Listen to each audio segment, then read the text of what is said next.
பிரசன்ன வித்தகர் பிரசன்ன ஆச்சாரியா திரு சூலூர் எஸ் கோபாலகிருஷ்ணன் ஐயா அவர்களை சிறப்புரையாற்றுமாறு கேட்டுக்கொள்கிறோம். ஐயா ஏற்கனவே சொல்லியிருக்கேன், பிரசன்னம் என்கிற முறையிலே சிறப்பான ஒரு அதே மாதிரிதான் அண்ணன் என்கிட்ட பேசின எனக்கு கொடுத்த தகவல் என்னுடைய நினைவு சரியாக இருக்கும் என்றால் 3 லட்சம் பிரசன்னங்களை பதிவு செய்திருக்கிறார்கள். 3 லட்சம் பிரசன்னம். ஒரு நாளைக்கு நாக போட்ட கணித பிரகாரம் ஒரு நாளைக்கு 10 பிரசன்னம் பார்த்திருக்காங்க ஆவரேஜா. 3 லட்சம். இன்னும் அது என்ன சொல்றாரு அண்ணன், ஆனா உங்க மாணவர்கள்கிட்ட இருக்கிற ரெக்கார்ட்ஸே அவங்க பேர் போட்டு எனக்கு கொடுக்க சொல்லுங்க, நான் இங்க ஃபைல் பண்ணி நான் புக் போடும்போது பயன்படுத்திக்கிறேங்கிறார். 3 லட்சம் ரெக்கார்டுக்கு அப்புறம் இன்னும் ரெக்கார்டு கொடுங்க அப்படின்னு கேட்கிறார். என்று அவருக்கு ஒரு சிறு அவசர வேலைகள் இருப்பதனால முதல் வாய்ப்பாக அவருடைய பிரசன்னம் பற்றிய தகவலை பரிமாறிக்கொள்ள இருக்கிறார். அண்ணா வாங்க.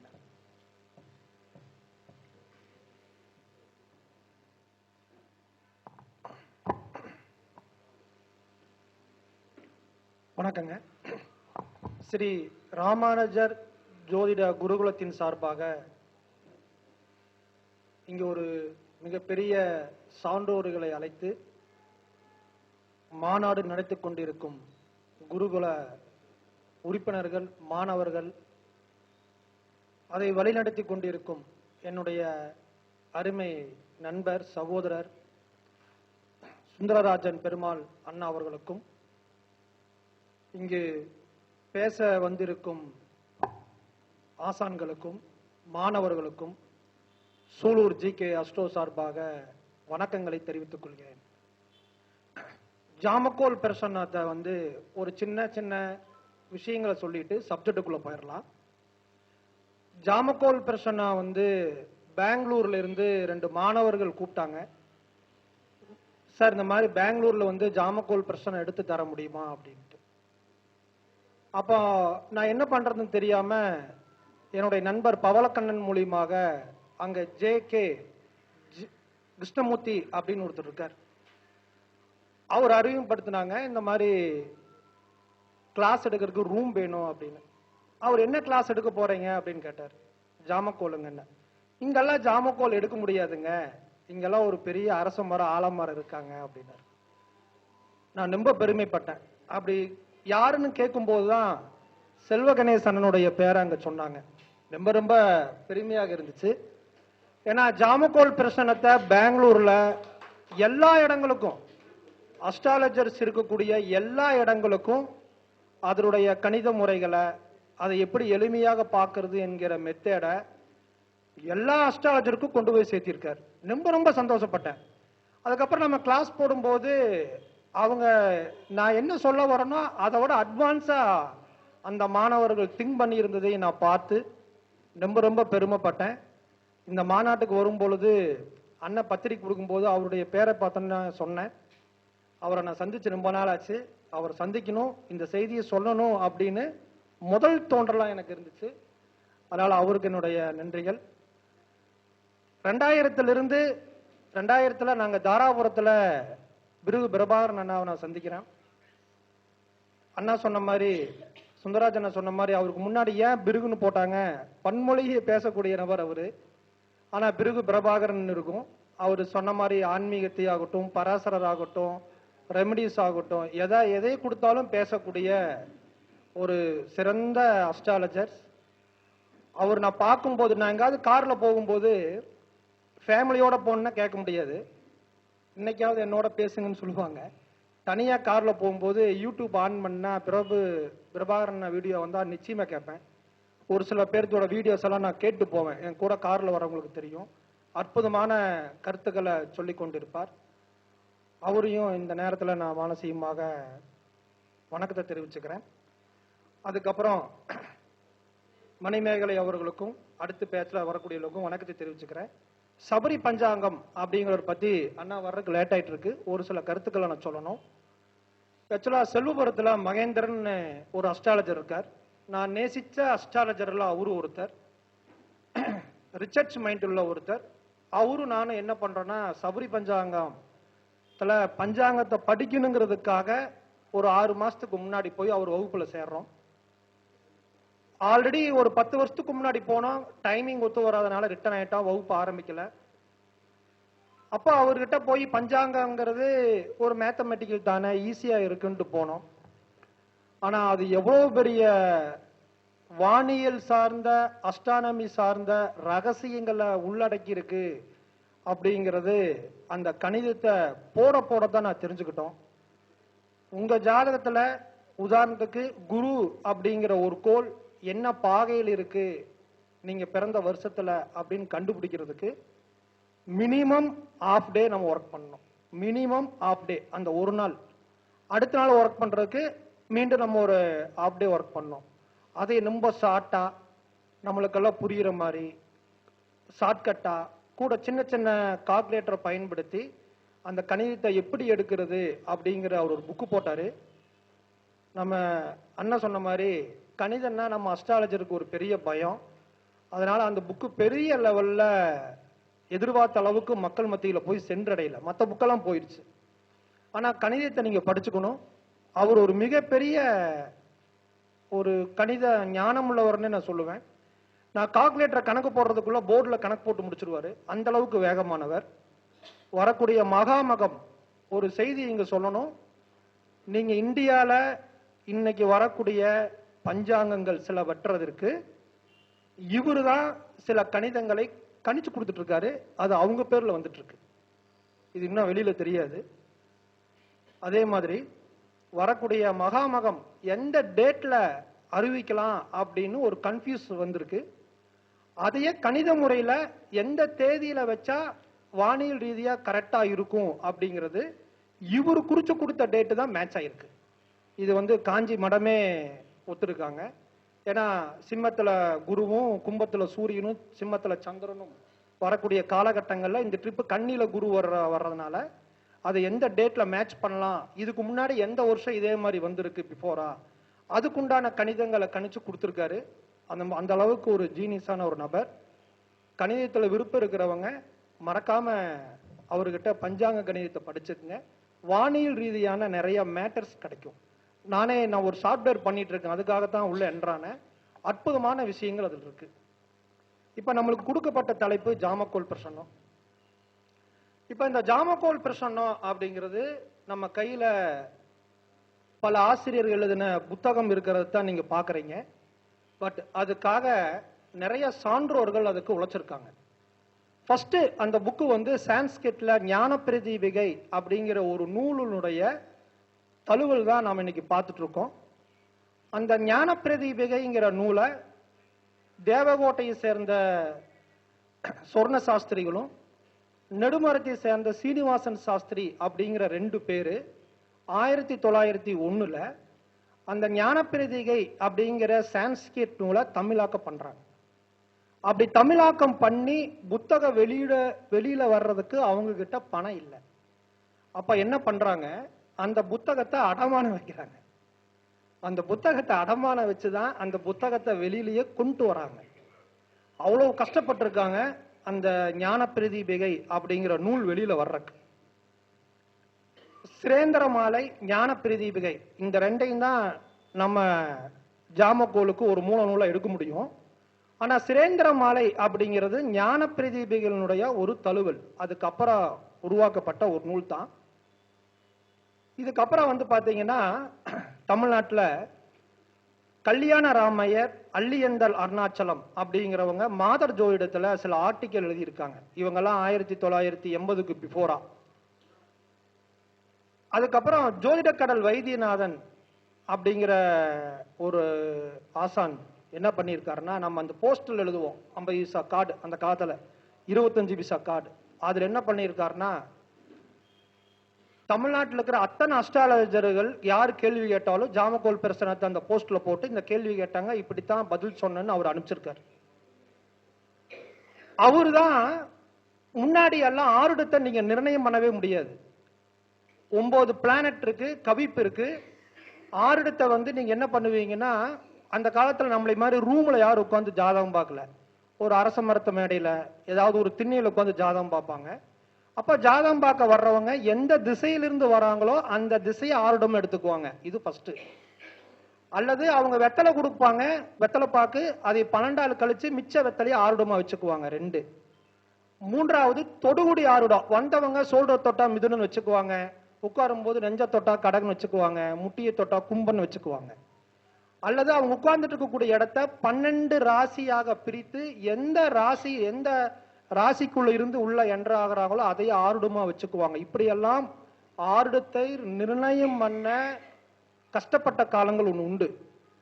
அதைய நம்மளுக்கு 1 மணி நேரத்தை 12 பாகமாக பிரித்து, ஒரு ஓரையை 12 பாகமாக மிரித்து ஆருடத்தை நம்ப எளிமையாக்கிய பெருமை ஜோதிடக்கடல் வைத்தியநாதன் சாரத்தான் நம்மளுக்கு சேரும். அதனால அவரை மறக்க முடியாது. இந்த ஆருடம் அதீத பலம் நான் சொல்லுவேன். நீங்க பிறந்த ஒரு 5 நிமிஷத்துக்குள்ள ஒரு நேரம் இருக்கும். நான் நிறைய இடங்கள்ல செக் பண்ணியிருக்கேன். ஜாமக்கோல் ஆரம்ப காலகட்டங்கள்ல நான் படிக்க ஆரம்பிக்கும் பொழுது ஒருத்தர் போன் பண்ணாங்க அப்படின்னா, இப்ப நான் உள்ள வரும் பொழுது மீன் ஆருடத்துல உள்ள என்றான இந்த மேடைக்கு வரும்போது, ஆனா இந்த மண்டபத்துக்குள்ள வரும்போது கடக ஆருடம். அப்ப இந்த மண்டபத்துக்குள்ள வரும்போது கடக ஆருடம் அப்படின்னா கடகம், விருச்சிகம், மீனம் இந்த கோணங்கள்ல தான் நான் இங்க பேச முடியும். இதுதான் கால நிர்ணயம் ஆருடத்தை பொறுத்தளவு. அப்ப இந்த ஆருடம் அப்படிங்கிறது, நான் கடக ஆருடத்துல பிறக்கிறேன் அப்படின்னா, நான் என் தாய் தந்தை 2 பேரும் இணைந்து நான் கரு உருவானது நிச்சயமாக மீன ஆருடமாகத்தான் இருக்கும். மீன ஆருடத்துல நான் உருவாகி கடக ஆருடத்துல பிறந்து விருச்சிக ஆருடத்தில் என் மூச்சு இந்த உடலை விட்டு பிரிந்து விடும். அந்த அளவுக்கு ஆருடத்தை வச்சு நீங்க துல்லியமா பார்க்கலாம். சாதாரண ஒரு விஷயம் இல்லை. அதே மாதிரி இந்த ஆருடத்துக்கு திரிகோணங்கள் சொல்லக்கூடிய 1, 5, 9, 7வது ராசியில பெரும்பாலும் உங்களுடைய மனைவி, உங்களுடைய குழந்தைகள் இவங்களுடைய ராசி லக்னமாக இருப்பதை நான் 90% ஆய்வு செய்திருக்கிறேன். 90% பேருக்கு இது ஒத்து வருது. நீங்க செக் பண்ணி பார்த்துக்கலாம். ஃபர்ஸ்ட். 2வது, பிரசன்னம் அப்படின்னா கேள்வி கேட்டா தான் பதில் சொல்லணும் அப்படிங்கறதான் பிரசன்னம். ஆனா இந்த ஜாமக்கோல் பிரசனத்துல கேள்வி கேட்காம வந்தவங்களோட ரகசியத்தை சொல்ல முடியுமா அப்படிங்கிற ஒரு மெத்தட் இதுக்குள்ள இருக்கு. ஆனா பிரச்சனைகள் நிறைய இருக்கு. அஷ்டமங்கல பிரச்சனை இருக்கு, கேபி பிரச்சனை இருக்கு, ஹோராரி இருக்கு, நிறைய இருக்கு. எல்லா பிரச்சனமுமே பலன் தரக்கூடிய பிரச்சனை தான். இதுதான் முதன்மை, அதுதான் முதன்மைங்கிறதுல கிடையாது. ஒவ்வொன்றுக்கும் ஒவ்வொரு கோட்பாடுகள் இருக்கு, அவ்வளவுதான். அந்த கோட்பாடுகள் பயன்படுத்தும் போது அந்தந்த பிரச்சனைகள் வேல்யூபிளான பிரச்சனைகள். அதுல நான் நேசிச்ச பிரச்சனைகள் ஜாமக்கோல் பிரச்சனை. இந்த ஜாமக்கோல் பிரச்சனை அப்படிங்கிறது என்ன அப்படின்னா, ஒருத்தர் எந்த கேள்வி கேட்டாலும் அந்த கேள்விக்கான பதிலை எதிர்காலத்தில் என்ன நடக்க போகுது அப்படிங்கிற ஒரு தன்மையை அந்த பிரசனம் நம்மளுக்கு காட்டுகிறது. இந்த பிரசனத்தை நீங்க நல்லா அப்சர்வ் பண்ணி பழகிட்டீங்க அப்படின்னா, நம்மளுக்கு நாமளே பிரசனம் போடும்போது பயங்கர பயம் ஏற்படும். நான் அதெல்லாம் உணர்ந்திருக்கேன். எங்க ஃபேமிலியில ஒரு பெரிய மெடிக்கல் டிஸ்டர்பன்ஸ் வருது. நான் ஹாஸ்பிட்டல்ல போயாச்சு. இது பாசிட்டிவா இருக்குமா நெகட்டிவா இருக்குமான்னு பிரசனம் போடும்போது கண்ணை மூடிக்கிட்டேன். ஏன்னா அது ஏதாவது நெகட்டிவா காமிச்சிருமோ அப்படிங்கிற ஒரு பயம். அந்த அளவுக்கு ஒரு துல்லியத்தை தரக்கூடிய ஒரு பிரசனம். இதுல என்ன பிரச்சனை இருக்கு அப்படின்னா, ஜாமக்கோல் பிரசனத்துல எஸ்ஆர் நோ பதில் அதுல ஈஸியா சொல்லிடலாம். ஒரு சம்பவம் கேள்வியாளர், அதாவது ரத்த சம்பந்தப்பட்ட உறவுகள் கேட்கணும். நான் எங்க பக்கத்து வீட்டுக்காரர் தொழில லாஸ் ஆயிட்டாருங்க, அவரு அந்த தொழில இருந்து ஜெயிச்சிருவாரான்னு கேட்டா அது காமிக்காது. எங்க அப்பா தொழில லாஸ் ஆயிட்டாரு, எங்க அப்பா தொழில வின் பண்ணிடுவாரான்னு கேட்டா அது நிச்சயமா காமிக்கும். அப்ப நானும் என் கூட்டு தொழில், நானும் என் பார்ட்னரும் தொழில் பண்றோம், நான் அவர் என்னை விட்டு பிரிஞ்சிருவாரா, அவர் என்னை விட்டு ஏமாத்திடுவாரான்னு கேட்டா இந்த பிரச்சனை காமிச்சிரும். சம்பந்தம் இல்லாத ஒரு நபருக்கு நீங்கள் பிரசனம் போட்டீர்கள் என்றாலோ இல்ல ஒருத்தர் கேள்வி கேட்டாலோ இந்த பிரசனத்தில் சரியாக ஆன்சர் எடுக்க முடிவதில்லை என்பது என்னுடைய கருத்து. 2வது, இதுல என்ன அப்படின்னா, காலர் நிர்ணயங்கள் அப்படிங்கிறது எல்லா பிரசனங்கள்லயும் பாத்தீங்கன்னா பெரும்பாலான பிரசனங்கள்ல கோச்சாரங்கள் திசா புத்திகளை மேட்ச் பண்ணுவாங்க. நம்ம ஜாமக்கோல் பிரசனத்துல அப்படி எல்லாம் இல்லை. அதனாலேயே கால நிர்ணயம் பண்ணுவது 60-70% சிரமமாக இருக்கு ஃபர்ஸ்ட். ஆனா நீங்க பிராக்டிஸ் பண்ண ஒரு சம்பவம் 3 மாதத்தில் நடக்குமா, 6 மாதத்தில் நடக்குமா, 1 வருடத்துக்குள் நடக்குமா அப்படிங்கிற ஒரு விஷயத்த உங்களால நிச்சயமாக உங்க அனுபவத்தினால அதைய உணர முடியும். இந்த தேதியில இத்தனை மணிக்கு இந்த சம்பவம் நடக்கும்னு சொல்ல முடியாது. அதுக்கு பதிலா 3 வாரத்துல இந்த சம்பவம் நடக்கும், 2 மாசத்துல இந்த சம்பவங்கள் நடக்கும், 6 மாசத்துக்குள்ள இந்த சம்பவங்கள் நடக்கும் அப்படிங்கிறத ஸ்தரம் உபயங்களை வச்சு உங்களால நிச்சயமாக பிராக்டிஸ் பண்ண சொல்ல முடியும். இது ஒரு பாயிண்ட். ரெண்டாவது, நம்ம ஜாமக்கோல்ல பண்ணின ஒரு பெரிய விஷயம் என்னன்னா, எல்லாமே முன்னோர்கள் கொடுத்ததுதான். நம்ம பண்ணின பெரிய விஷயங்கள் என்ன அப்படின்னா, ஜாம கிரகங்கள் 12 ராசியில உபயம், ஸ்திரம், ஸ்தரம் 12 ராசிகள்ல ரிவேர்ஸ்ல டிராவல் ஆகுது அப்படிங்கிற ஒரு கணித முறையை கொண்டு வந்ததுக்கு அப்புறம் தான் அதுல எரர் எல்லாம் எங்களுக்கு ரொம்ப தவிர்க்கப்பட்டுச்சு. அதனால ஜாமக்கோல்ல ஃபர்ஸ்ட் உதயம், ஆருடம், கவிப்பு, ஜாம கிரகம். இதுல உங்களுக்கே தெரியும், உதயம் ஆருட கிளாக் வைஸா போகும், கவிப்பு ஜாம கிரகம் ஆன்டி கிளாக் வைஸா வரும். இதுதான் இதுல இருக்கக்கூடிய அடிப்படை கோட்பாடுகள், சூத்திரங்கள். இப்ப இந்த ஒருத்தர் கேள்வி கேட்கிறாங்க, என்னுடைய இந்த மாநாட்டில் என்னுடைய மாணவர்கள் பார்த்த பிரச்சனத்தை இங்க கொண்டு வந்திருக்கேன். அவங்க பார்த்த பிரச்சனைகள்ல எப்படி எல்லாம் கேள்வி கேட்டாங்க, என்ன மாதிரி பதில் சொன்னாங்க, என்ன மாதிரி நடந்தது அப்படிங்கறத பத்தி நான் உங்களுக்கு சொல்றேன். என்னுடைய அனுபவத்துல என்ன அப்படின்னா, இந்த யார் ஜாதகத்தை கொடுக்குறாங்க, அந்த ஜாதகத்தருடைய வயசு என்னன்னு பார்த்துட்டு பிரசனம் போட்டீங்கன்னா அந்த பருவ காலத்துக்கு தகுந்த மாதிரி அந்த பிரசனம் இந்த ரகசியத்துக்கு தான் இவங்க வந்திருக்காங்க அப்படிங்கிறது சொல்லும். நல்லா புரிஞ்சுக்குங்க. இப்ப ஒரே நேரத்துல நீங்களும் பிரசனம் போட்டிருப்பீங்க, நானும் சூலூர்ல வேற ஒருத்தருக்கு பிரசனம் போட்டிருப்பேன், இன்னொருத்தர் சென்னையில பிரசனம் போட்டிருப்பாரு. ஒரே உதயம், ஒரே ஆருடம், ஒரே கவிப்பதான் இருக்கும். ஆனா நம்ம கிட்ட கொடுத்த ஜாதகங்கள் வந்தவங்கள் வெவ்வேறு நபர்களாக இருப்பார்கள். அப்போ யாரு ஜாதகம், ஆணுக்கு ஒரு ஜாதகம் கொடுத்தாங்களா, பெண்ணோட ஜாதகம் கொடுத்தாங்களா, 5 வயசு குழந்தைக்கு ஜாதகம் கொடுத்தாங்களா, 15 வயசு குழந்தை ஜாதகம் கொடுத்தாங்களா, 40 வயசு பையனுடைய ஜாதகம் கொடுத்தாங்களா, அதுக்கு தகுந்த மாதிரி அந்த பாவகாரகத்துவத்தை நாம் மாத்தி சிந்திக்கணும். அவ்வளவுதான் அதுல இருக்கிற கான்செப்ட், வேற ஒண்ணும் இல்லை. கேட்பாங்க, சார் நாங்க 3 ஊர்ல ஒரே பிரச்சனை போடுறோம், 3 பேர் வராங்க, 3 பேர் வெவ்வேறு கேள்வி கேட்கறாங்க. கரெக்டு தான். ஆனா அந்த கிரக சம்பந்தப்பட்ட கேள்வி, அந்த பாவம் சம்பந்தப்பட்ட கேள்வி அவங்களுடைய பருவத்துக்கு தகுந்த மாதிரி, வயதுக்கு தகுந்த மாதிரி கேட்டிருப்பாங்க. அவ்வளவுதான் அதுல இருக்கிற விஷயம். இப்ப ஒரு ரகசியம் அப்படிங்கிறது ஜாமக்கோல்ல எடுக்கலாம். இப்போ ஒரு கப்பிள்ஸ் என்கிட்ட முதல் நான் ரொம்ப வியந்த ஒரு பிரசன்னம். அப்ப பாத்தீங்கன்னா ஒரு கப்பிள்ஸ் என்கிட்ட ஜாதகம் பார்க்க வராங்க. இப்ப இடையில பார்த்த ஒரு பிரசன்னம், அதுல பாத்தீங்கன்னா கும்ப உதயம், தனுசு ஆருடம். நல்லா ஞாபகம் வச்சுக்கோங்க, கும்ப உதயம், தனுசு ஆருடம். 7ஆம் பாவத்துல கவிப்பு வந்துச்சு. அப்ப அவங்க 2 பேரும் கல்யாணம் ஆகி ஒரு 4 இயர்ஸ் ஆச்சு. அவங்க 2 பேர்த்துக்கும் குழந்தைகள் இல்லை. அப்போ அவங்க 2 பேர்த்துடைய ஆரஸ்கோப்பை பார்த்து கணவன் மனைவி 2 பேர் வராங்க, எங்களுக்கு கல்யாணம் ஆகி இவ்வளவு வருஷம் ஆச்சு, இன்னும் குழந்தைகள் இல்லை, எப்ப எங்களுக்கு குழந்தை கிடைக்கும் அப்படிங்கிறதா அவங்களுடைய கேள்வி.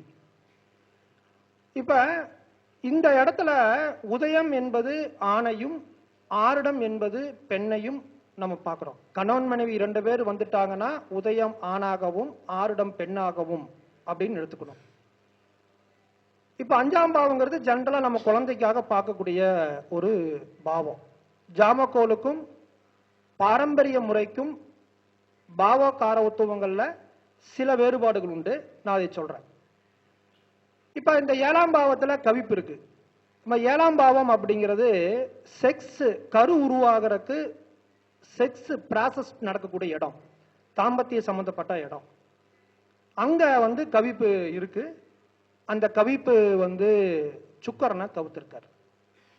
அப்ப நான் உங்ககிட்ட கேட்டேன், உங்க கணவர் உதயங்கிறது ஆணு, 7ஆம் பாவங்கிறது ஒரு ஆண் தாம்பத்தியம் செய்யக்கூடிய இடம், ஆருடங்கிறது அந்த பெண்ணு, தனுசு ஆருடம், ஆருடத்துக்கு 7ஆம் பாவங்கிறது அந்த பெண்ணுக்கு தாம்பத்தியத்தினுடைய தன்மைகளை சொல்லக்கூடிய ஒரு பாவம். 2ஆ பிரிச்சிடணும். கவிப்பு என்ன சொல்லுது, இந்த ஆணுக்கு தாம்பத்தியத்தின் மூலியமாக குழந்தை பிறக்காது அப்படிங்கிற ஒரு விஷயத்தை சொல்லுது. ஏன்னா 7ல கவிப்பு இருக்கு. கவிப்பு ஒரு சேதாரத்தை, ஒரு நஷ்டத்தை, ஒரு ரகசியத்தை அது சொல்லும். கேள்வி கேட்கலினா, நல்லா புரிஞ்சுக்கங்க, கேள்வி கேட்கலினா அது ரகசியத்தை சொல்லும். கேள்வி கேட்டுட்டாங்கன்னா அது பதில சொல்லிடும். பிரசன்னம் நம்ம தோக்கிறதுக்கான காரணம் ஒருவருடைய கேள்வி ரகசியம் சார்ந்து இருக்கிறதா அல்லது ஒருவருடைய கேள்வி பதிலை எதிர்நோக்கி இருக்கிறதா அப்படிங்கிறத தான் நம்ம செக் பண்ணணும். இதுல இந்த ரெண்டு வேறுபாடு தான் அதுக்குள்ள இருக்கக்கூடிய நம்ம அண்டர்ஸ்டாண்ட் பண்ணக்கூடிய ஒரு இடம். இப்ப இவங்க எப்ப குழந்தை கிடைக்குங்கிற ரகசியத்தை தான் கேட்கறாங்க. அப்ப 7ஆம் பாவம் அப்படிங்கிறது தாம்பத்தியத்துல பிரச்சனை இருக்கிறதா அங்க காமிக்குது.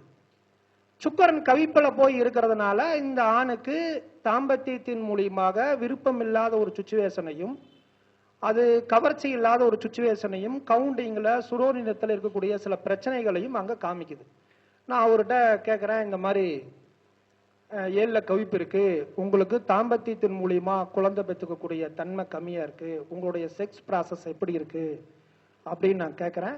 அப்ப அவர் எனக்கு இந்த மாதிரி சில குறைபாடுகள் இருக்கு, டாக்டர் சில மருந்துகள் கொடுக்குறாங்க, அவங்க ஐவிஎஃப்க்கு வாங்கன்னு சொல்றாங்க. எங்க ஃபேமிலியில ஐவிஎஃப் மூலியமா குழந்தை பெற்றுக்க வேண்டான்னு சொல்றாங்க. ரெண்டாவது அங்க ஐவிஎஃப்குள்ள போனாலும் செமன் டோனர் வாங்கிக்கணும், உங்க மிஸ்ஸஸோட egg okay but semen donor வாங்கிக்கணும்னு சொல்றாங்க. இன்னொரு பாரம்பரிய சம்பந்தப்பட்ட ஒரு ஜீவன் எங்க வீட்டுல வளர்றத எங்க பெரியவங்க விரும்பல, அதனால நாங்க ஐவிஎஃப்க்கு போகல, இயல்பாகவே கிடைக்குமா கிடைக்காதா அப்படிங்கறதுதான் வந்தாங்க. இப்ப இதை போய் நீங்க அவரோட ஆரோஸ்கோப்ல போய் நாடியோட காம்பினேஷனையும் பாவ காம்பினேஷனையும் போட்டீங்கன்னா அதுல சொல்லப்பட்ட ஒரு மனிதனுக்கு தாம்பத்திய குறைபாடு அப்படின்னு சொல்லப்பட்ட நாடியில சொல்லப்பட்ட கிரக அமைப்பும் சரி, பராசரல சொல்லப்பட்ட பாவ அமைப்பும் சரி அப்படியே அங்க மேட்ச் ஆகுது. அங்கேயும் நம்மளுக்கு மிஸ் ஆகல, ஆனா அங்க மேட்ச் ஆகுது. ஆனா இந்த ஜாமக்கோல் என்ன பண்ணுதுன்னா ஒரு படி அதுக்கு சப்போர்ட் பண்ணி இந்த காம்பினேஷன் பிரகாரம் இவருக்கு இயல்பாக குழந்தை கிடைக்காது என்பதை ஜாமக்கோல் உறுதி செய்கிறது. ஏன் இதை இந்த இடத்துல சொல்ல வரேன் அப்படின்னா, ஜாமக்கோல் பார்க்கிற அஸ்ட்ராலஜர்ஸ் பாரம்பரியத்துக்குள்ள போறதில்லை, அதுதான் இங்க நான் சொல்ல வரேன். அது மிகப்பெரிய ஒரு தவறு. இது நீங்க ஒத்துக்கிட்டு தான் ஆகணும், உள் மனசுல மறுக்க முடியாது. ஏன்னா நானும் ஒரு காலத்துல அந்த இடத்த ரொம்ப சிரமப்பட்டேன். வர்றவங்களுக்கு தேவை பதில், அது எந்த கலைய எந்த கலையை பயன்படுத்துறாதான் என்ன. அப்ப நம்ம வர்றவங்க தேவை பதில் தானுன்ட்டு நான் நாடியும் பராசரையும் விட்டுட்டு ஜாமக்கோல் தான் ரொம்ப நாள பார்த்துட்டு இருந்தேன். ஆனா அது என்ன ஆகுதுன்னா நம்மளுடைய ஆய்வை ரொம்ப ஸ்லோ பண்ணிடும். ஒரு கலைக்குள் இருக்கும்போது பல கலைகள் படிக்கும் பொழுதுதான் நம்மளுக்கு கிரகக்காரத்துவம், பாவக்காரத்துவம், சமூகத்தினுடைய சுச்சுவேஷன், சமூகத்தினுடைய பழக்க வழக்கங்கள் எல்லாமே எப்ப தெரியும் அப்படின்னா நம்ம எல்லா கலையும் படிக்கும் பொழுது, எல்லா கலையும் அப்ளை பண்ணும் போது தான் தெரியும். அதனால ஜாமக்கோல் படிக்கிறவங்க மற்ற முறைய பார்க்கறத நிறுத்திடாதீங்க, அதுலயும் நீங்க அதிகமாக பிராக்டிஸ் பண்ணுங்க. ஒண்ணு. ரெண்டாவது, எங்க மாணவர்கள் பார்த்த ஒரு சில பிரச்சனத்தை இந்த இடத்துல பதிவிடுறேன். ஜாமக்கோல்ல தோல்வி வராதான்னு கேட்டா தோல்வி எனக்கும் இன்னைக்கும் வந்துட்டு இருக்கு. சில பேர் கேட்டாங்க, சார் உங்களுக்கு ஜாமக்கோல்ல தோல்வி வந்தது இல்லையா? தோல்வி வந்திருக்கு.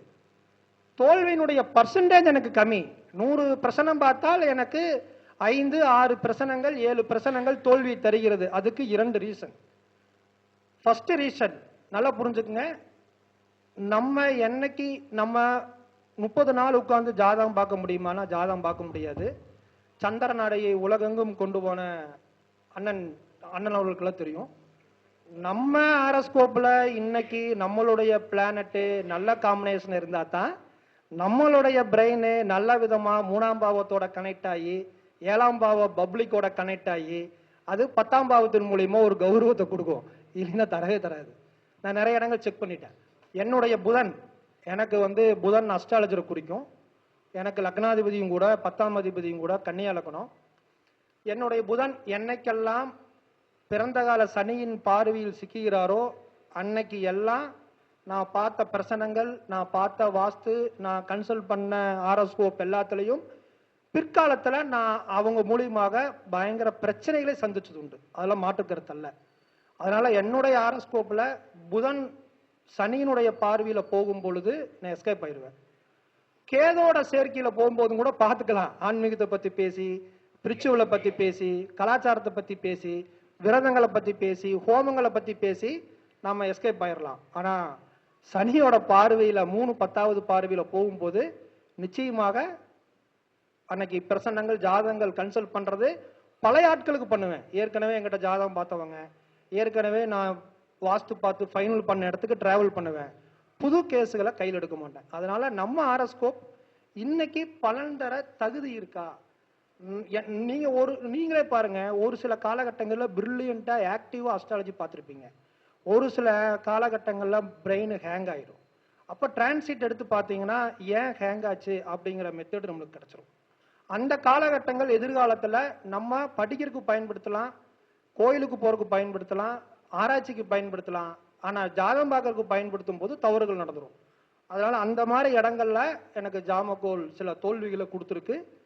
கேள்வி கேட்கறவங்க சில நேரங்கள் என்ன பண்றாங்கன்னா, நல்லா புரிஞ்சுக்குங்க, ஜாமக்கோல்ல வந்து இப்ப நீங்க இருக்கிறீங்க, அவர் திருப்பூர்ல சூப்பரா ஜாதகம் பாக்குறாருங்க அப்படின்னு பக்கத்து வீட்டுக்கார்ட்ட சொல்லியிருப்பாரு. பக்கத்து வீட்டுக்காருக்கு எந்த தேவையுமே இருக்காது. நம்மளும் போய் ஜாதகம் பார்க்கலாம் அப்படின்ட்டு வந்து ஜாதகத்தை கொடுப்பாங்க. அப்ப அது என்ன ரகசியத்தை காமிக்கும்? ஒரு ரகசியத்தையுமே அது காமிக்காது. ஒருத்தருக்கு வலி, வேதனைகள், தேவைகள், திருமணமோ தொழிலோ பதவிகளோ இந்த மாதிரி வலி வேதனைகள் இருக்கக்கூடிய சுச்சுவேஷன்ல ஒருத்தர் ஜாதகத்தை கொடுத்தாங்கன்னா அது ரகசியத்தை காமிக்கும். அல்லது கேள்வி கேட்டாங்கன்னா அந்த கேள்விக்கு பதில் சொல்லும். அதனால கேள்வி கேட்கிறவங்களோட நிலைப்பாடும் நம்மளுடைய தோல்வி தருவதற்கு ஒரு காரணம்.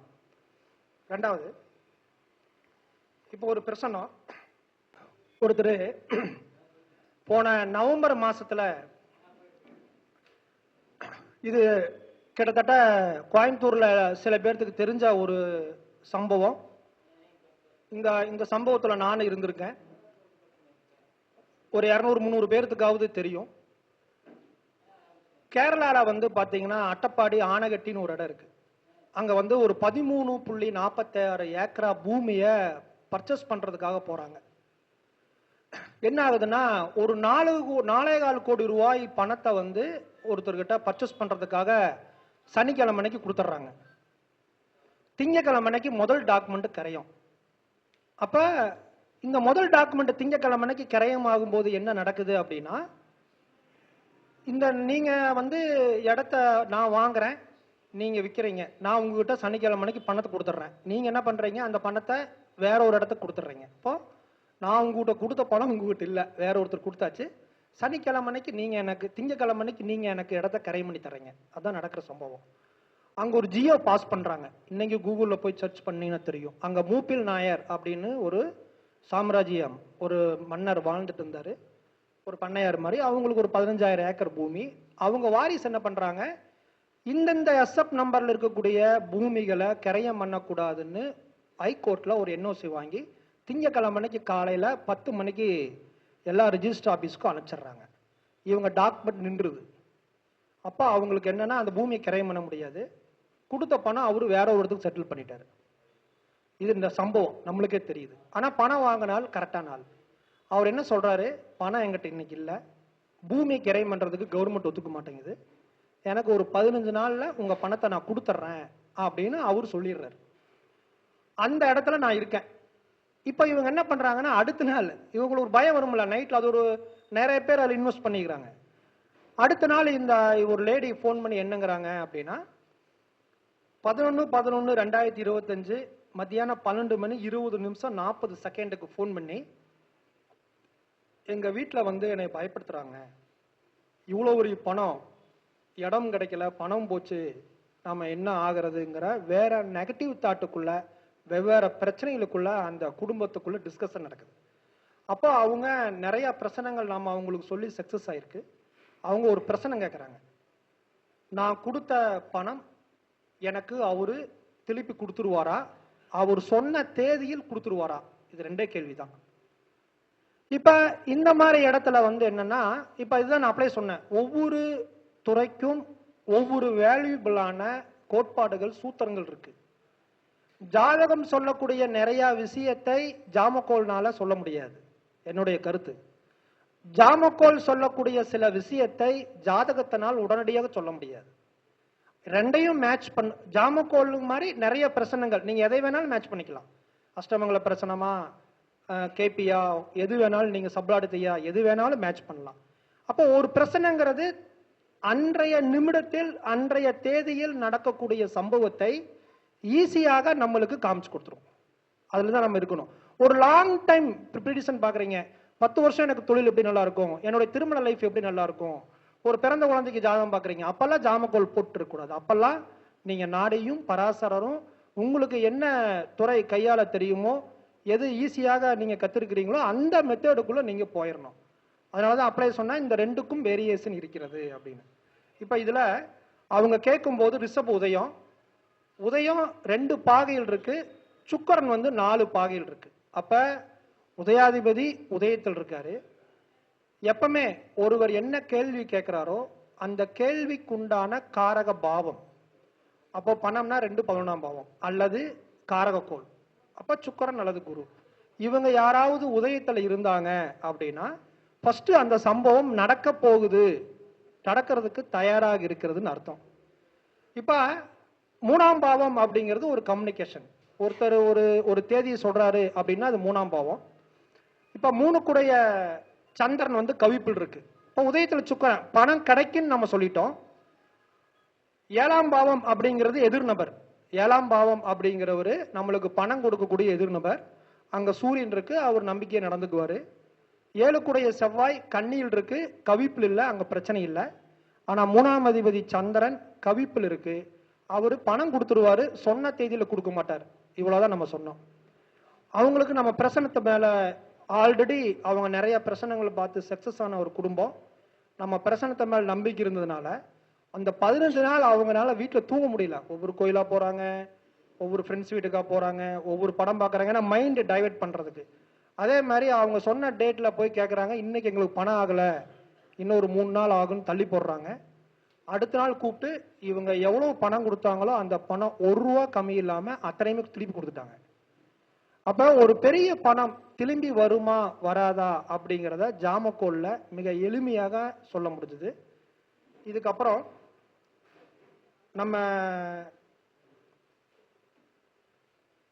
ஸ்டூடெண்ட் பார்த்த பிரசனம், கோயம்புத்தூர்ல ருத்ரேசன் ஒரு அஸ்ட்ராலஜர் இருக்காரு, நம்ம மாணவர் தான். அவரு பார்த்த பிரசனம் என்னன்னா, ஒருத்தர் கேள்வி கேட்கிறாங்க. நான் அவர் கவர்மெண்ட் ஜாப்ல இருக்காரு. அந்த கவர்மெண்ட் ஜாப்ல இருக்கும் பொழுது என்ன ஆகுதுன்னா, இவருக்கும் மேலே அதிகாரிக்கும் இவங்க கீழே இருக்கக்கூடிய வேலை செய்யறவங்களுக்கும் சில பிரச்சனை வந்துருது. சில மெட்டீரியல் பர்ச்சேஸ் பண்றாங்க, அந்த பர்ச்சேஸ் பண்ணக்கூடிய சில போட்டோஸ் ரெக்கார்டெல்லாம் எடுத்து மேலதிகாரிக்கு அனுப்பிச்சு இவர் சஸ்பெண்ட் பண்ணுங்க அப்படின்னு ஒரு பிரச்சனையை கொண்டு வந்துடுறாங்க. அப்ப அவரு கேட்கிறாரு, நான் எனக்கு சஸ்பெண்ட் பண்ணுவேன்னு சொல்லிட்டாங்க, நான் சஸ்பெண்ட் ஆயிருவனா அப்படிங்கறதான் அவருடைய கேள்வி. இப்ப ஜாமக்கோல்ல நம்மளோட சில மைண்ட் தாட் ஆரம்ப காலகட்டங்கள்ல எனக்கு அப்படித்தான் இருந்தது. இப்ப உதயாதிபதி உச்சமா இருந்துச்சு அப்படின்னா பிரசன்ன நபர் ஜெயித்து கொண்டே இருப்பார் அப்படிங்கிற ஒரு பார்வை பிரசன்னம் பார்க்கறவங்க இருக்கும். அது உண்மைதான். ஆனா சில இடங்கள்ல அது சக்சஸ் ஆகாது. உதயாதிபதி உச்சமா இருக்கிறது அப்படின்னா அவங்கிட்ட நியாயம் இருக்குதுன்னு அர்த்தம். அவன் அந்த பிரச்சனையிலிருந்து மீண்டு வந்துருவான்னு அர்த்தம். அந்த பிரச்சனையில அவன் மாட்டினாலும் கூட மீண்டு வந்துருவாங்கிற பார்வையில் தான் இருக்கணுமோ ஒழிஞ்சு அவங்களுக்கு அந்த சம்பவம் நடக்காதுங்கிற முடிவுக்கு வந்துடக்கூடாது. அந்த பர்சன் கிட்ட ஏதோ ஒரு உண்மை இருக்கு, எதிர்காலத்துல அவருக்கு சாதகமான சில பாசிட்டிவான விஷயங்கள் நடக்க போகுதுன்னு அர்த்தம். இப்ப 6ஆம் பாவம் வேலை செய்யக்கூடிய பாவம். உதயத்தை நோக்கி சனி வராரு, 6 சனி வராரு. அப்ப என்ன ஆகுதுன்னா கவிப்பு சனியை போய் கவிக்குது. அப்ப இந்த இடத்துல என்ன அப்படின்னா, உதயத்துக்கு 7ஆம் பாவம் கும்பத்தில் 6 இருக்கு. அப்ப எதிர்நபர் எனக்கு சஸ்பெண்ட் பண்ணிடுவாராங்கிறத கேள்வி. அப்போ 6 சனியும் தொழில்காரங்கனான சனியும் கவிக்கிறதுனால இவரு சஸ்பெண்ட் ஆயிருவீங்கன்னு சொல்லிட்டாரு. ஆனா ஒரு கன்ஃபியூஸ், உதயாதிபதி உச்சமா இருக்காரு, உதயாதிபதி உச்சமா இருந்தா சஸ்பெண்ட் ஆகக்கூடாதுல்ல. அப்ப உதயாதிபதி உச்சம் அப்படிங்கிறது இந்த ஜாதகர்கிட்ட நியாயம் நேர்மை இருக்குது. பட் அட் பிரசன்ட் இருக்கிற சம்பவங்கள் தொழில் போகணும்னு இருக்குது. தற்காலிகமா இவர் சஸ்பெண்ட் ஆயிட்டு மீண்டும் இவர் உதயாதிபதி உச்சமாக இருக்கிறதுனால அந்த துறையில் வேகமாக கனெக்ட் ஆயிடுவார். அவ்வளவுதான் இந்த இடத்துல நம்ம மாத்தி சிந்திக்க வேண்டிய ஒரு செய்தி. அதே மாதிரி 6ஆம் பாவத்துல குரு நீச்சமா இருக்கு. இப்ப தற்காலிகமாக அந்த ஜாதகருக்கு வேலை செய்யக்கூடிய இடத்துல ஒரு அவமானத்தையும் தொழில சஸ்பெண்ட் ஆகக்கூடிய சுச்சுவேஷனை உருவாகிருக்கு. இவர் சொன்ன மாதிரியே இவர் பயந்துட்டு தான் இருந்தார். உதயாதிபதி உச்சம் சஸ்பெண்ட் ஆகாம போயிட்டு என்ன பண்றது, இவருக்கு பாருங்க சஸ்பெண்ட் ஆகணும்னு ஒரு ஆசை, ஏன்னா சொல்லிட்டோம் இல்ல, அப்ப அது சக்சஸ் ஆகணுங்கிற ஆசை. அதே மாதிரி அவரு சஸ்பெண்ட் ஆனாரு. சஸ்பெண்ட் ஆனதுக்கு அப்புறம் மீண்டும் ஒரு 4-5 நாள் கழிச்சு இன்னொரு கேள்வி கேட்கிறாரு அதே நபர்கிட்ட.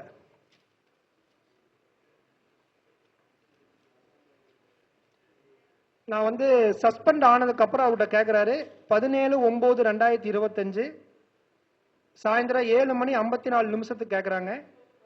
நான் சஸ்பெண்ட் ஆயிட்டேன், மீண்டும் எனக்கு அந்த சஸ்பெண்ட் கேன்சல் பண்ணி எனக்கு ஆர்டர் போட்டுட்டாங்க, நான் மீண்டும் வேலையில் ஜாயின் பண்ணிடுவேனான்னு கேட்கிறாரு. 2வது கொஸ்டின். அப்ப பாத்தீங்கன்னா துலா உதயம், உதயத்தை நோக்கி சனி வர்றார். நான் அப்படியே சொன்னேன். இப்ப இந்த உதயத்தை நோக்கி சனி வரும் பொழுது ஒரு சின்ன குழப்பம் என்னன்னா, நிறைய மாணவர்கள் எனக்கு அனுப்பிச்ச மெசேஜ், சனினா தாமதம் சார், சனி அப்படின்னா சில விஷயங்களுக்கு நடக்காதுன்னு சொல்லியிருக்கிறோம். அதான் நான் சொல்றேன், கேள்வியின் தன்மைகளை பொறுத்து அங்க யோசிக்கணும். எனக்கு கல்யாணம் வேகமாகுமா தாமதமாகுமானா உதயத்தை நோக்கி வரக்கூடிய சனி தாமதத்தை கொடுக்கும்.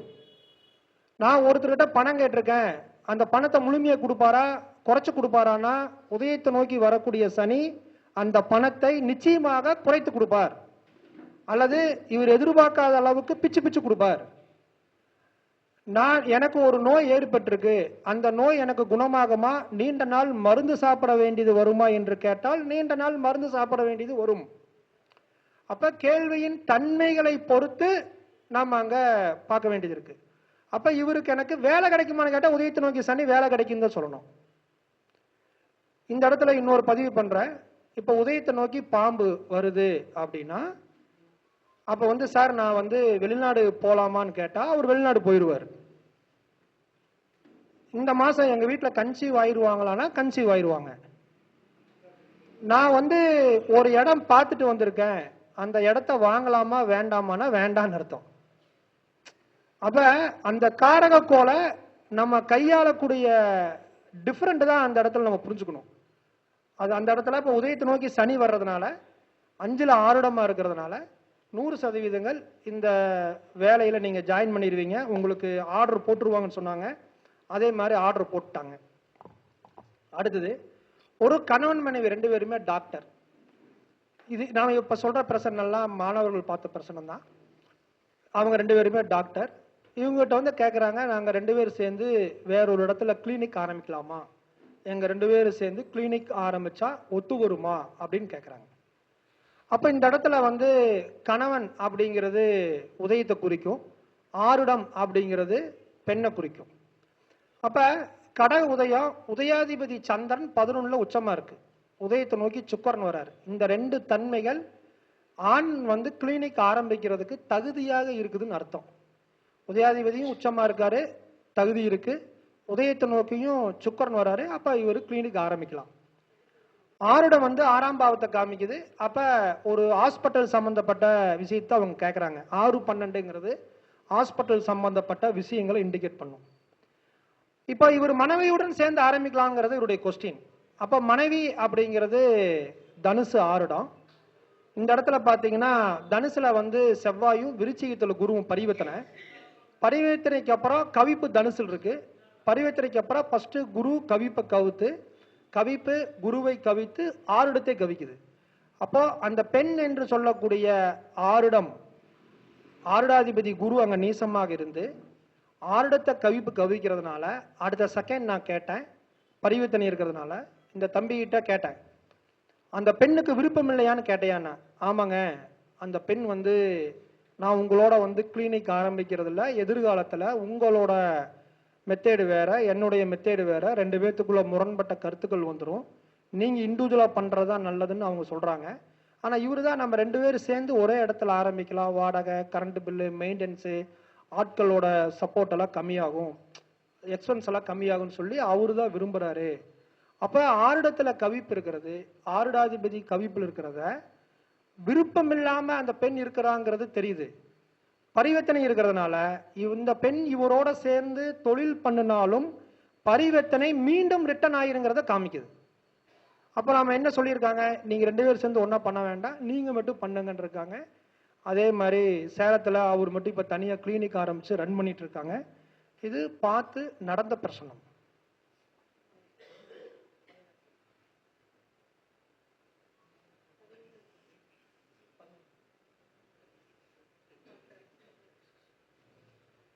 ஒரே ஒரு பிரச்சனை, நம்மளுக்கு பின்னாடி நிறைய ஆசான்கள் இருக்காங்க, அதனால அந்த ஒரு பிரச்சனத்தை நான் உங்களுக்கு சொல்லிடுறேன். ஒரு பொதுவா ஜாமக்கோல் பிரசனத்துல ஒருத்தர் பேர் எடுக்கிறாங்க அப்படின்னா காணாமல் போனவங்களை பத்தி சொல்லிதான் நிறைய அஸ்ட்ராலஜர்ஸ் நிறைய சாதிச்சிருக்காங்க. காணாமல் போன நபர், வீட்டு விட்டு ஓடி போனவங்க, அதே மாதிரி தொலைந்து போன பொருட்கள், இதுதான் ஜாமக்கோல்ல அதிகமான ரிசல்ட்டை காமிச்சிருக்கு.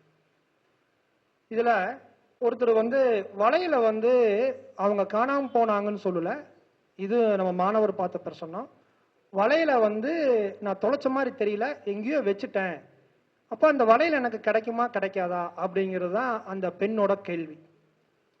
இது பாத்தீங்கன்னா 10/8/2025 காலையில 11:41 10 இவர் பார்த்திருக்காரு. இப்ப இவரு பார்க்கும்போது மகர உதயம், உதயத்துல சுக்கரன் இருக்கு. அப்ப ஆபரணங்கள் அப்படிங்கிற சுக்கரன் உதயத்திலே இருக்கு. உதயாதிபதியான சனி உதயத்துக்கு 2ஆம் பாவத்தில் இருக்கு. அப்ப உதயாதிபதி 2ல, அதுவும் ஆபரணத்தை நோக்கியான கொஸ்டின். உதயத்துல சுக்கரன், இந்த ரெண்டுமே கவிப்பில் இல்லை. அப்ப நிச்சயமாக கிடைக்க போகுது அப்படிங்கிற ஒரு இன்டிமேஷனை கொடுக்குது. இப்ப அடுத்தது, இது ஒரு ஜாமக்கோல்ல ஒரு பெரிய கதாநாயகன் ஹீரோ அப்படின்னா அது கவிப்பு தான். அந்த கவிப்பு தான் அது ரகசியத்தை சொல்லக்கூடிய ஒரு பிளானட். இந்த கவிப்பு எங்க இருக்குன்னா ரிஷப ராசியில புதனும் 24 பாகை, கவிப்பும் 24 பாகை. அப்ப இந்த ரெண்டுமே 24 பாகையில் இருக்கு. அப்ப இவர் என்ன சொல்றாரு அப்படின்னா, நீங்க மறந்து வச்சுட்டீங்கன்னு தான் பிரச்சனை காமிக்குது. ஏன்னா புதன் ஞாபக மறதியாக வச்சிடறது. அப்ப புதன் அப்படின்னா நம்ம என்ன சொல்லுவோம், புதன்னா புத்தக அலமாரிகள், டாக்குமெண்ட், பேப்பர்ஸ் வைக்கக்கூடிய இடங்கள், அதே மாதிரி நம்ம பீரோக்குள்ளேயே ஏதாவது புக்ஸ், சில ஃபைல் வைக்கக்கூடிய இடம், இந்த மாதிரியான, அது 4ஆம் பாவம், அது ரிஷபராசி சம்மந்தப்படுறதுனால நீங்க வாகனங்கள் சார்ந்த இடத்துல தான் இருக்கான்னு பாருங்கன்னு இவர் சொல்லிட்டு விட்டுட்டாரு. அப்புறம் அவங்களும் நிறைய இடங்கள்ல தொலாவி கிடைக்கல. அதுக்கப்புறம் பாத்தீங்கன்னா அது லாக்கர்ல இருந்திருக்கு. இப்ப 12ஆம் பாவம் அப்படிங்கிறது லாக்கரை குறிக்குது. இப்ப மகர உதயம், தனுசு ஆருடம். இப்ப இந்த இடத்துல 2 சந்தேகங்கள் நம்மளுக்கு வரும். இப்ப மகர உதயம் 12ஆம் பாவத்துல ஆருடம், பொருள் வெளியில போயிருச்சா, பொருள் விரயம் ஆயிருச்சா, பொருள் கிடைக்காதா அப்படிங்கிற ஒரு டவுட் நம்ம கிட்ட வரும். பட் ஆருடம் என்பது கேள்வியினுடைய தன்மையை சுட்டி காட்டுவது ஆருடத்தினுடைய ஒரு வேலை. ஆருடம் என்பது கிடைக்காது அப்படின்னு சொல்றதை விட கிடைக்காது அப்படின்னு சொல்லக்கூடிய அதிக முடிவு கவிப்புக்கு இருக்கு, உதயத்தை நோக்கி வரக்கூடிய கோளுக்கு இருக்கு, உச்ச நீச்ச கிரகங்களுக்கு இருக்கு. ஆருடம் அதையை முதன்மையாக செய்யாது, அதை நீங்க புரிஞ்சுக்கணும்.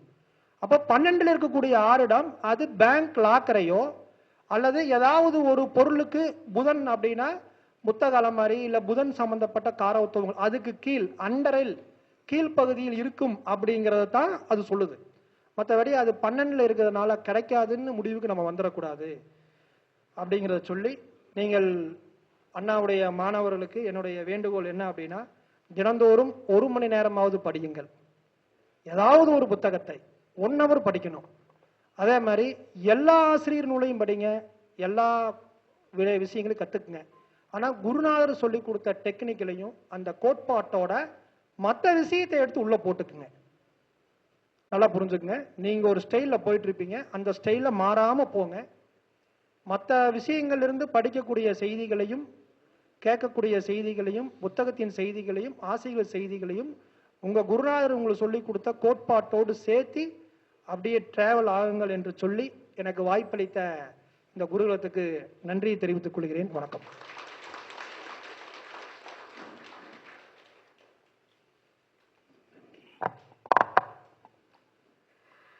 அதாவது ஜாமக்கோல் ஆருடம் அப்படிங்கிறது ஒரு கேள்விக்கு ஒரு பதில், எஸ் ஆர் நோ அப்படின்னு மட்டும்தான் எங்களுக்கு தெரியும் அப்படின்னு நான் இது வரைக்கும் நினைச்சிட்டு இருந்தேன்.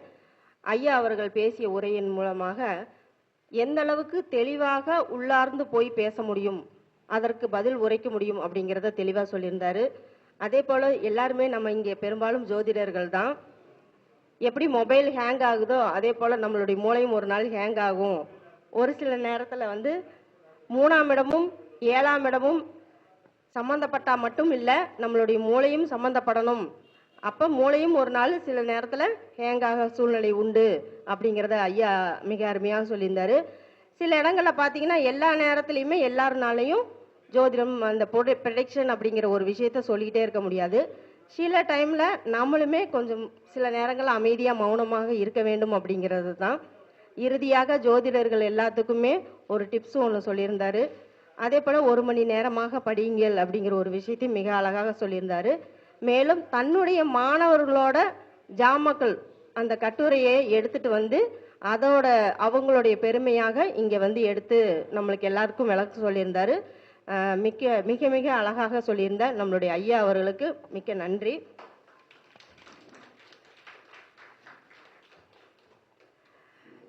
பிரசன்ன வித்தகர் திரு கோபாலகிருஷ்ணன் ஐயா அவர்களுக்கு மரியாதை செய்ய திரு பாண்டியராஜன் ஐயா அவர்களை மேடைக்கு அழைக்கிறோம். நினைவு பரிசு வழங்க திருமதி ஈஸ்வரிராஜ் அவர்களை வரவேற்கிறோம்.